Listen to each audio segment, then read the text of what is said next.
अर्थात त्याच्यातनं एक काच फोडल्यानंतर 3 ठिकाणी शिड्या लावण्यात आल्या आणि त्याच्यातून मग लोकांना बाहेर काढलं. थोडासा वेळ लागला, परंतु पहिल्यांदा जे अतिशय घाबरून गेलेले होते त्यांना बाहेर काढण्याचा प्रयत्न केला. त्यामध्ये देखील आम्ही सगळेजण लक्ष ठेवून होतो. यंत्रणा तिथं होती आणि अशा वेळेस जे काही संकट आलं हे मुद्दाम कुणी केले का? जास्त लोक बसल्यामुळं ते झालं आणि त्याच्यानंतर पुन्हा पूर्ववत मोनोरेल सुरू पण करण्यात आली. नागरिकांना सातत्याने आव्हान गेले 2 दिवस पत्रकार मित्रांनो, तुम्ही पण तुमच्या वेगवेगळ्या चॅनलला दाखवताय, रेड अलर्ट आहे.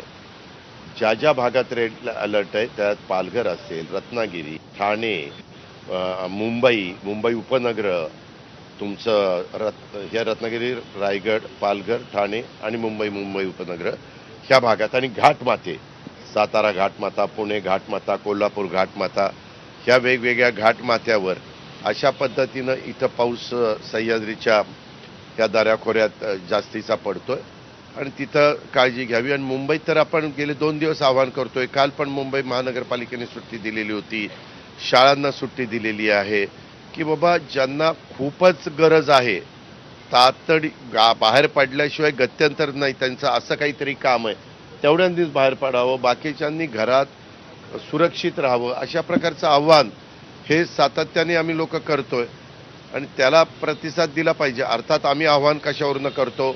आम्ही वेदर रिपोर्ट घेतो.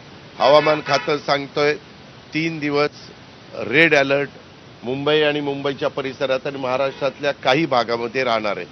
आता ते झाल्यानंतर त्याचा अंदाज घेऊनच आपण पुढची कारवाई करतो.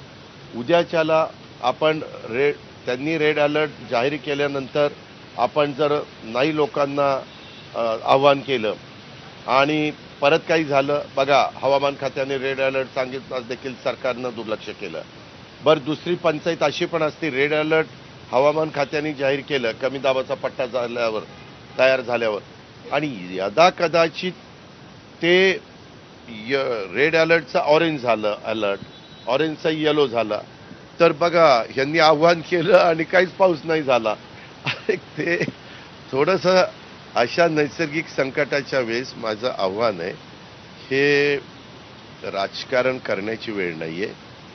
त्याच्यामध्ये अनेक राज्य सरकारं आली गेली, प्रत्येकजण आपापल्या कारकिर्दीमध्ये काम करत असतं, पण त्याच्यामध्ये जे काही आता काहींनी वक्तव्य केली, काळजी घेण्याचं काम आता मध्ये तुम्हाला माहिती आहे, लोकलमधले काही लोक खाली पडले